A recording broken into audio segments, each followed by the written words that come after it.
আসসালামু আলাইকুম রহমতুল্লাহ। কোরআনে কুরবানির ঐতিহাসিক ঘটনা নিয়ে আজকের এই ভিডিও। প্রিয় মুসলিম ভাই ও বোনেরা, আমরা হয়তো অনেকেই জানি না ইসলামে কুরবানির ইতিহাস। আসুন আজকে জেনে নেই।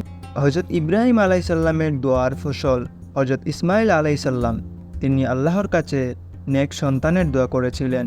আল্লাহ তাআলা তার দোয়া কবুল করেন, সহনশীল এক ছেলে সন্তান দান করেছিলেন, যিনি হলেন হজরত ইসমাইল আলাইসাল্লাম। কুরআনুল কারিমে হজরত ইব্রাহিম আলাইসাল্লামের দোয়া কবুল হওয়া এবং এই সন্তানকে কুরবানি দেওয়ার নির্দেশন সুস্পষ্ট হয়ে উঠেছে। কুরআনের ছেলে সন্তান লাভ ও কুরবানি ধারাবাহিক বর্ণনা এভাবে এসেছে। হজরত ইব্রাহিম আলাইসাল্লাম এভাবে প্রার্থনা করেছিলেন, হে আমার প্রভু, আমাকে এক সৎ ছেলে সন্তান দান করুন। সূরা সাফফাত আয়াত 100। সহনশীল পুত্রের সুসংবাদ।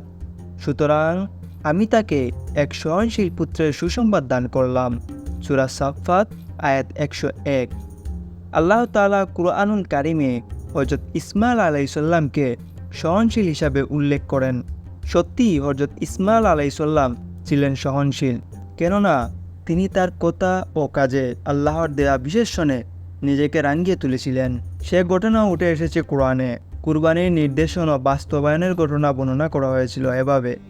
অতঃপর যখন সে পিতার সঙ্গে চলাফেরা করার বয়সে উপনীত হলো, তখন ইব্রাহিম তাকে বলল, হে বৎস, আমি স্বপ্নে দেখেছি যে তোমাকে জবাই করছি, তখন তোমার অভিমত কি? সে ইসমাইল বলল, হে পিতা, আপনাকে যা আদেশ করা হয়েছে তাই করুন।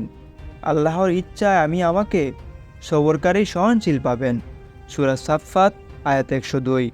যখন পিতাপুত্র উভয় আনুগত্য প্রকাশ করল এবং ইব্রাহিম তাকে জবেহ করার জন্য শায়িত করল, সূরা সাফফাত আয়াত 103, তখন আমি তাকে ডেকে বললাম, হে ইব্রাহিম।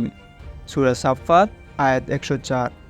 হজরত ইব্রাহিম আলাইসাল্লাম স্বপ্নে কুরবানির নির্দেশন পেয়ে যখন বাস্তবায়ন করলেন, তখন আল্লাহ তাআলা তাকে উদ্দেশ্য করে বলেন, তুমি তো স্বপ্নকে সত্যিতে পরিণত করে দেখালে। আমি এভাবেই সৎকর্মীদেরকে প্রতিদান দিয়ে থাকি। সূরা সাফফাত আয়াত 105। আল্লাহ তাআলা কর্তৃক কুরবানি ওই নির্দেশন ছিল হজরত ইব্রাহিম আলাইসাল্লামের জন্য তার নৈকট্য অর্জনের এক মহাপরীক্ষা। আল্লাহ তাআলা বলেন, নিশ্চয়ই এটা একটি সুস্পষ্ট পরীক্ষা। সূরা সাফফাত আয়াত 106। কুরবানির পশু মহান আল্লাহ তাআলার অপূর্ব দান। হজরত ইসমাইল আলাইসাল্লামের পূর্ববর্তী তিনি জবাহের জন্য তাৎক্ষণিক এক জন্তু পাঠিয়ে তা জবাই করার ব্যবস্থা করেন। আল্লাহ তাআলা বলেন, আমি তার পরবর্তীতে দিলাম জবাই করার জন্য এক মহাজন্তু। সূরা সাফফাত আয়াত 107। হজরত ইব্রাহিম আলাইসাল্লামের প্রতি শান্তি। কুরবানির ঘটনা উত্তীর্ণ হওয়ার হজরত ইব্রাহিম আলাইসাল্লামের প্রতি শান্তির ঘোষণা দেন। আল্লাহ তাআলা বলেন, আমি তার জন্য এ বিষয়টি পূর্ববর্তী মধ্যে রেখে দিয়েছি যে ইব্রাহিমের প্রতি সালাম বর্ষিত হোক, এমনভাবে আমি সৎকর্মীদেরকে প্রতিদান দিয়ে থাকি। সূরা সাফফাত আয়াত 108 থেকে 110। সুতরাং মুমিন মুসলমানদের কুরবানি হবে শুধু আল্লাহর জন্য।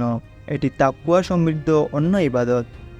পরিশুদ্ধ নিয়ত ছাড়া মানুষের ওই কুরবানি গ্রহণযোগ্য হবে না, কেননা কুরবানির পশু রক্ত গোশত কোনো কিছুই মহান আল্লাহর কাছে পৌঁছায় না।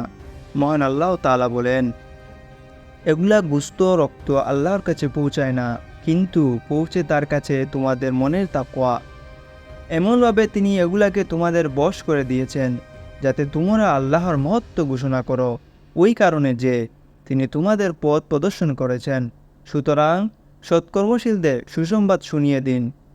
সূরা হজ আয়াত 37। আল্লাহ তাআলা মুসলিম উম্মাকে তাকওয়া প্রদর্শনে কুরবানির করার তৌফিক দান করুন।